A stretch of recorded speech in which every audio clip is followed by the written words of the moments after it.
Five. And so you're from Chattanooga, this group, Yes. and you come here every year. Yes. But in this room, I've only given a lecture with this group one time Yeah. because you were there. Yeah. I remember you, I think. I know. Yeah. Tell me about yourself. How do I know you? Did you talk last time at all? Yes. Yeah, I thought so. And we talked about the rishis, I think. We take the photo. Yeah. Group photo with you. That's right. Yeah, we took a photo together. Yeah. And we spoke. Oh, I remember with that group, I asked, where did the Veda come from? Something like that. And people said the rishis. And so I said, where did the rishis get it? And do you remember my answer? Anybody was here? Cognized.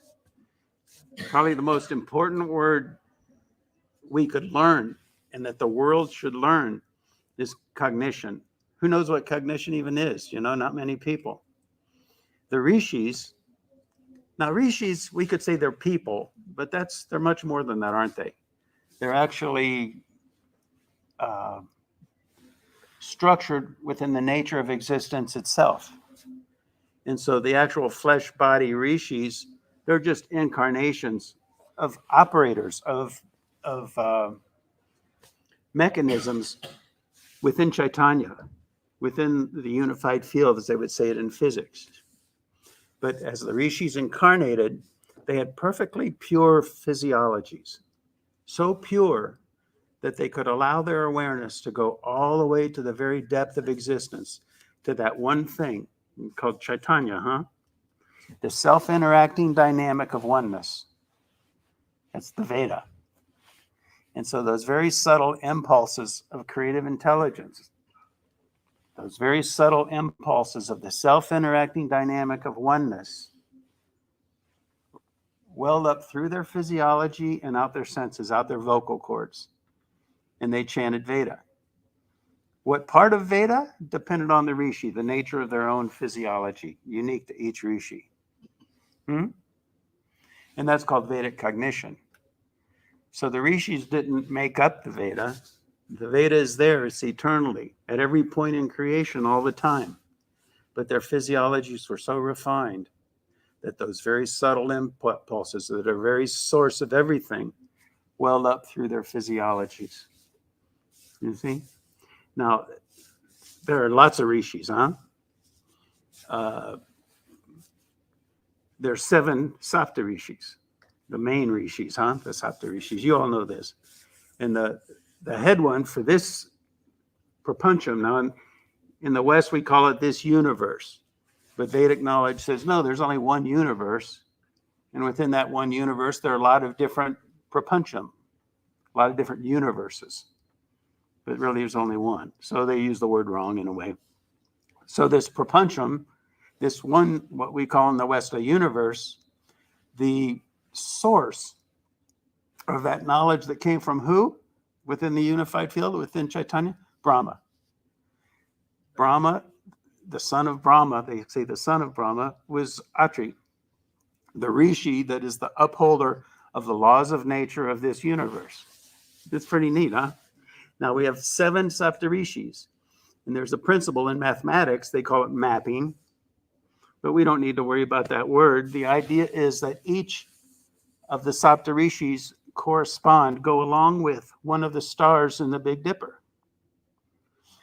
And so if you take a picture of the Big Dipper with the North Star, the North Star stays stationary. Take it 3 months later, it's here. 3 months later, it's there. 3 months later, it's there. Now, if you superimpose all 4 of those at once, what do you get? A swastika. So you see, the swastika is a much more beautiful symbol than just something made up. It's structured in nature itself.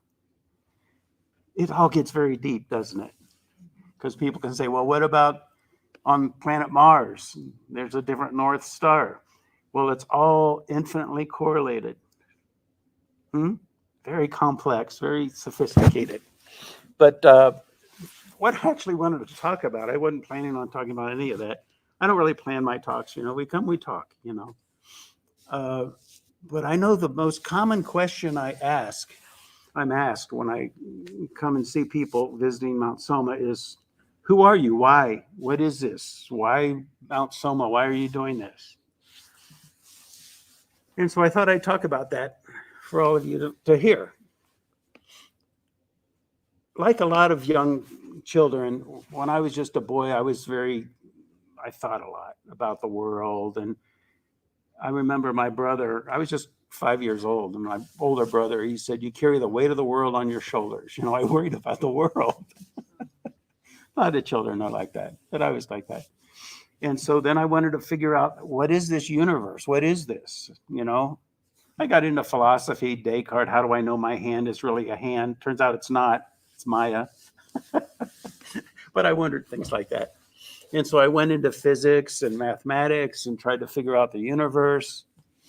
And then I realized that there was more to it than physics, because I talked to my one physics professor and he was doing this all the time. Another one was doing that all the time. I realized there's more to life. There's something that's missing. So I came to my conclusions about life. And I said, there has to be one thing. One thing. And out of that one thing comes everything. And I went on like that. I was telling somebody that I just bumped into in a rooming house I was staying. And he said to me, he said, if you're into that sort of thing, he said, you should go study with the gurus in India. They know all about that stuff. And so I was lucky, because the first person I went to was Maharishi Mahesh Yogi. And he was great. And I was in his ashram for 9 years, and then I'd go back to the United States and that, but I was with him from the time I was 21 years old. And just to be, if you've been in the presence of a great master like that, it's remarkable. If they're in a building, if he was here somewhere at Mount Soma, all of Mount Soma would feel different. His consciousness just permeates everything like that, And so I remember when I was in the ashram, this was like 1981, 1982, something like that. And one of the people in the ashram said, there's this part of Vedic literature. There's this part of Vedic literature that talks about an enlightened city. And it's in the Vedas. It's in the Stapatya Veda, huh? And what it says there is that if you just follow these instructions, how to build an enlightened city, one city radiates enough divine light that it can transform an entire continent. And so there's 6 continents. So 6 enlightened cities is enough for the whole world. And one enlightened city is enough for all of the United States, Canada, Mexico, like that. You see? So I heard that, and I thought to myself, we should build it. Why hasn't anybody built it? I know why now, but at the time I was just innocent. I was a 21-year-old kid, I was 30 years old at the time, something like that, because I joined the ashram when I was 30, 31, like that. And so why didn't anybody build it? And it stuck with me my whole life. And so I remember when I started my organization after I left the ashram, and that I started Mount Soma organization. And my students back in 1994, were like, that's the very first lecture you ever gave. You talked about building an enlightened city. And so when it came time to build it, I decided that I'd ask pundits. And I went to different pundits. I said, how do you build an enlightened city? Where are the instructions? One after another, every pundit. So we don't know what you're talking about. We don't know. These pundits know everything. You ask them a question about the Veda and they chant, like that. But we don't know. So I remembered some things about it. And so I decided I would build based on my memory. So I bought this land because I knew the proper elevation, the proper slope, Vastu pointing to the east, like that. Just the different things I could remember. And still nobody knew anything about it. And so I thought, well, we should have a Shiva Lingam. and put it right in the center of town. That makes sense, doesn't it?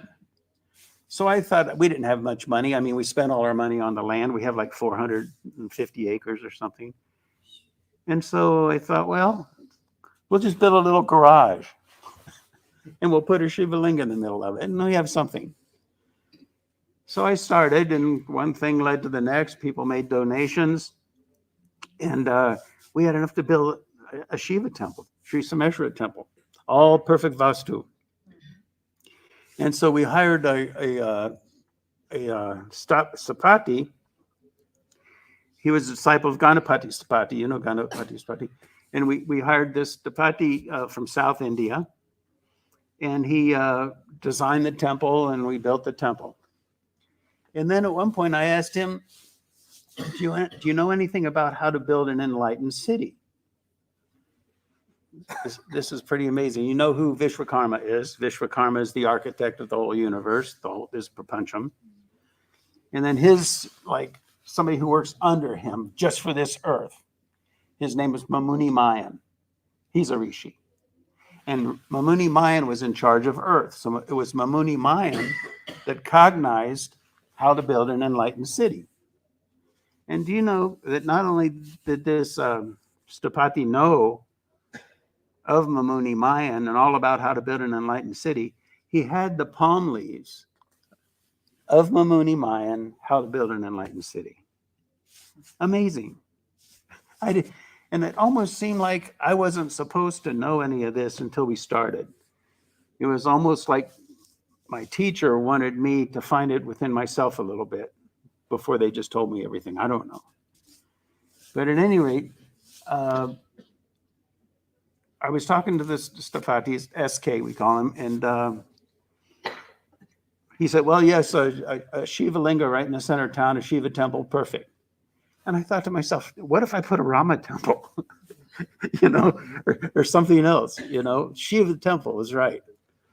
And so he gave us the design. The whole thing is huge. You probably know Angkor Wat. Do you know Angkor Wat?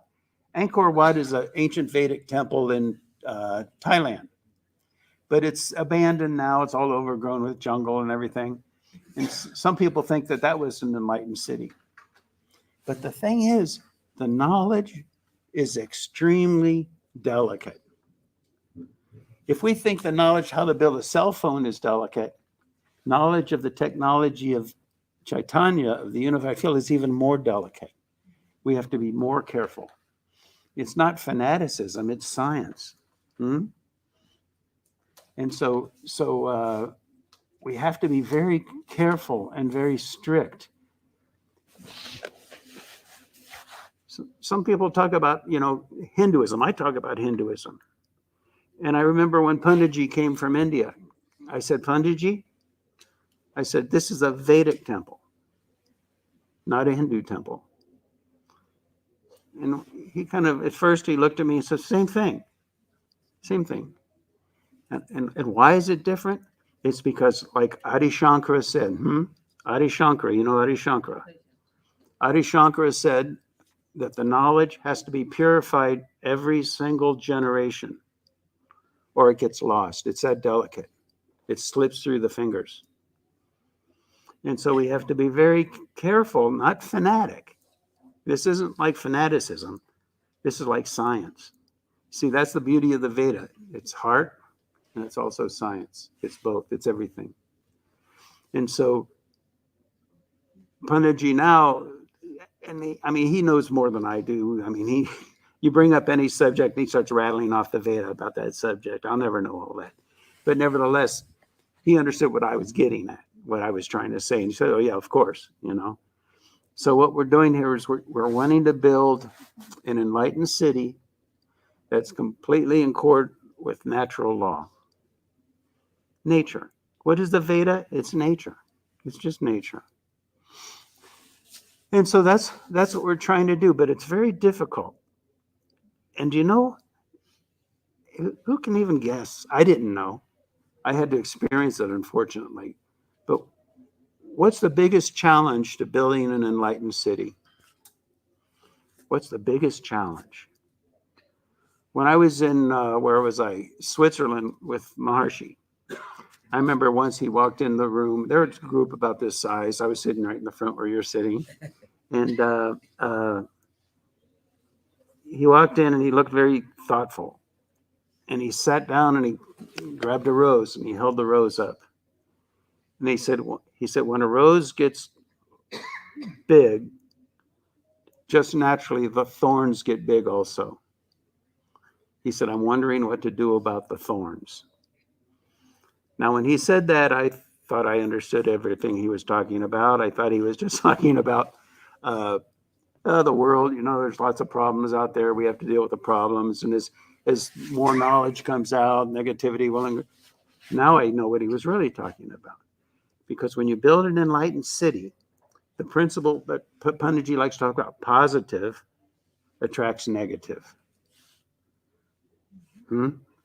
Positive attracts negative. It's like, this is Kali Yuga. This is the age of the Rakshasas where they rule the planet, huh? That makes sense? Is that right? And so they own all of this. That's how they think, if we're going to say it that way. And so if you build an enlightened city, you're threatening what they think belongs to them, and they don't like it. So they fight. They fight. But the way it really works is that the Rakshasas dwell in the hearts and the minds of the people. It's not like there's some Rakshasa sitting on a cloud somewhere saying, oh, I'm going to fight this guy. It's more natural than that.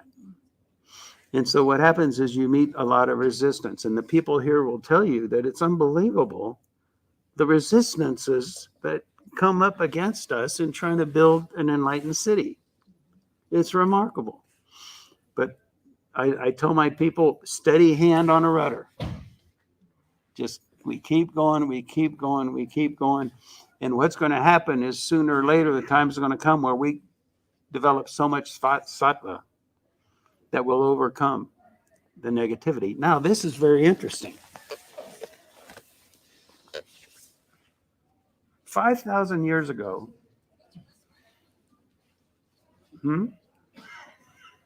he's over there.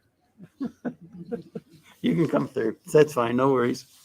5,000 years ago, Lord Krishna told Mother Divine, he said, in 5,000 years, there's going to be a brief period of Sat Yuga that comes about right in the middle of Kali Yuga.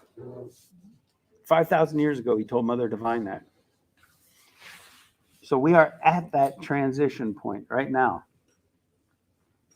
And one way we know that, you know, if you take water and you cool it down, it gets, the molecules vibrate less, a little less crazy, a little more, they call it coherent, right? But right at 32 degrees Fahrenheit, right when it's about to freeze, it goes crazy. And then it gets below that and perfect coherence. Right now we're at that time. And all you have to do to confirm that is look at the news. There have been wars in the past. There have been terrible things in the past. But now everything, everywhere you look, is crazy. Men are not men. Men can get pregnant. Women are men, whatever you want. Nothing makes any sense anymore. The way you fight inflation is to spend more money. Nothing makes any sense. It's that transition time. There's an interesting thing. This man I know, he's a numerologist, Western. Doesn't really pay any attention to Veda, I don't think, not that I know of. But he's a very good numerologist. And he wrote an article not long ago based purely on Western numerology, saying that this is the time of transition into an enlightened age, a golden age. So we see it from a lot of different places. Even Maharshi would talk about it, you see. Well, here's an interesting thing. Back in the mid-90s, something like that, Maharishi was with a Jyotishi on stage, asking about the world. And the Jyotishi said, the age of enlightenment, Sat Yuga, will come when a man with orange hair is president of the United States.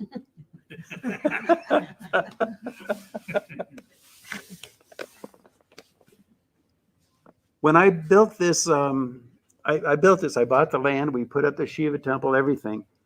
Only then Did someone come here who knew the people in charge of the Sapataveda department from Maharshi?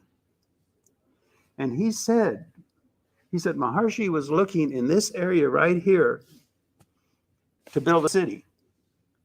But the land wasn't available at that time. That's why he went to Boone. He went somewhere else. I didn't know that. And then we ended up buying this land because it became available, years later. And we started. Now that makes, I don't think we were lucky. I think, these masters, they're driving. They're the magnet. We're just little iron filings dancing around thinking that we're doing something. But we're just following him, And so we're building this right where he wanted to build it, which is pretty amazing, I think. Do you know that the United States government, this was decades ago, I understand the locals tell me, build a copper building right in this area somewhere because there's something different about this land, something unique about it. And they wanted to study it, something about the electromagnetic properties or something. So at any rate, that's what we're about. And so far we've put maybe $30-40 million into it, different people. To complete the whole thing totally would probably be 150 million. But step by step. And again, everything is infinitely correlated, right? It's all not coincidence. So the age of enlightenment is coming. That's for sure. The question is it going to come as a result of an Armageddon? You know how Mother Divine, every so often she just wipes the slate clean and starts over because the world's too crazy. But if we infuse enough sattva into the world, it can happen more easily, or it can even happen seamlessly. And so we're not just building Mount Soma in an enlightened city in hopes that we can bring forth in an age of enlightenment, Satyug. That's coming. But to bring it about smoothly, so there's less suffering, so we don't have to have an Armageddon, you see. And I think now with all the efforts of so many groups and things, it's happening. But that's been my commitment from the time I heard about it in 1981, 82, like that, when I first heard. I said, we have to build it. But things are funny. There's this, I mentioned this Angkor Wat, which some people think was an attempt to build an enlightened city in Thailand. And what happened was that it was a Vedic structure. And then what happened was that somewhere along the line, they switched to Buddhist. And the knowledge is delicate. It's not that Buddhism is wrong and the Christianity is wrong and only this branch of Hinduism is right. But it's like you can't take the carburetor out of a Volkswagen and put it in a F-150 truck. The technologies are different. And so right like that, the whole thing got ruined. You see?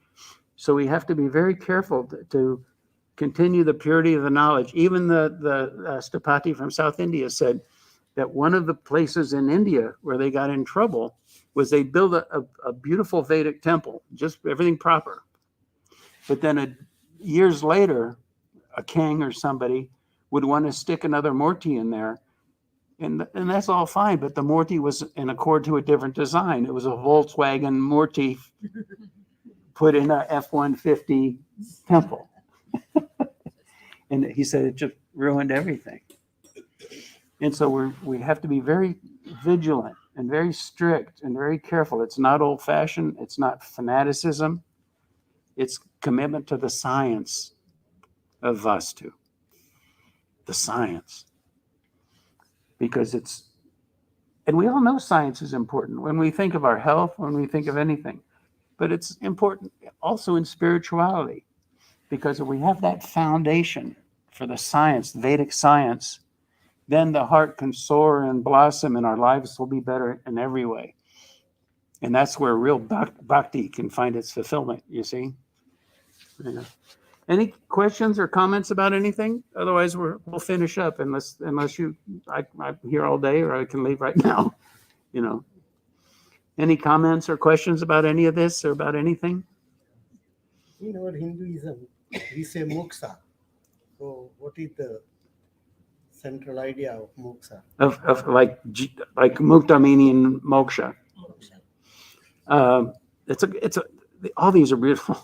This is a whole subject. We could go an hour about that. But here's the thing.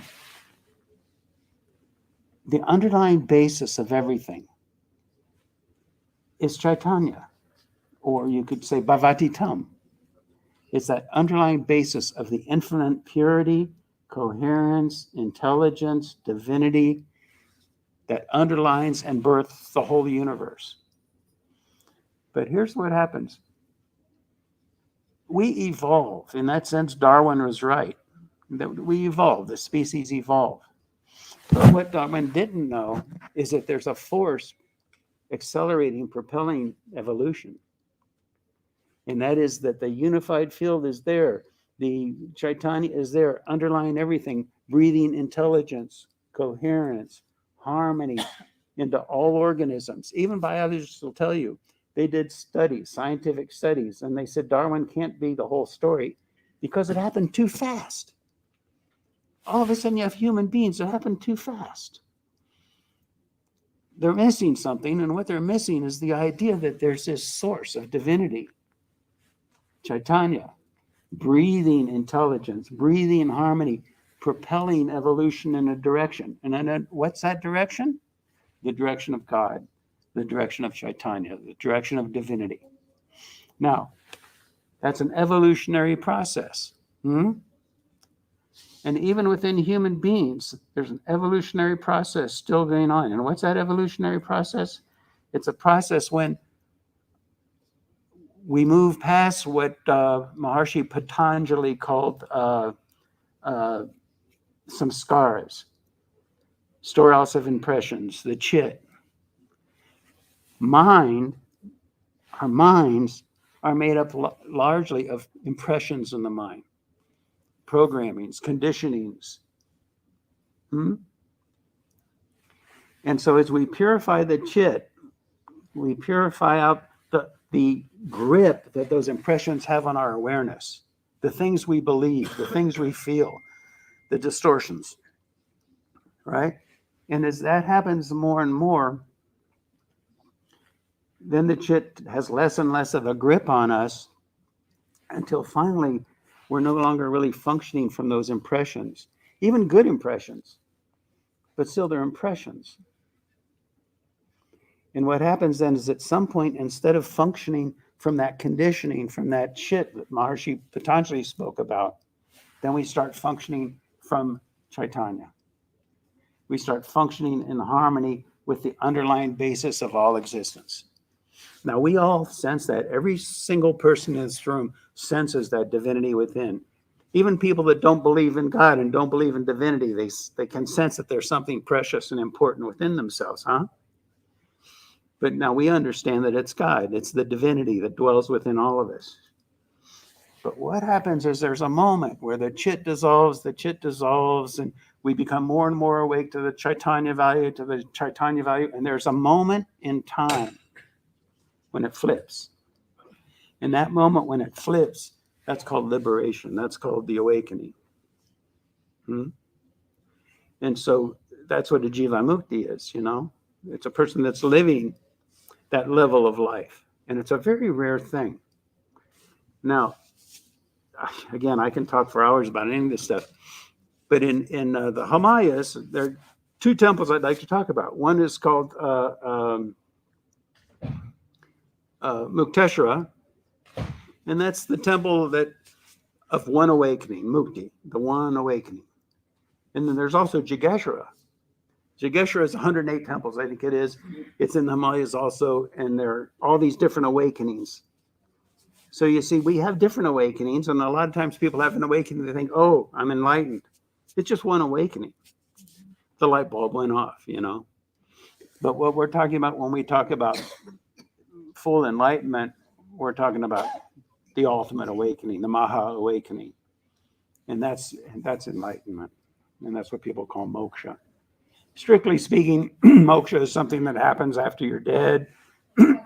And if you're enlightened and still in a physical body, they call it something else, but that doesn't matter. Yeah, it's just a word, that I don't remember right now. Anything else? Anything else? Okay, I think we're finished.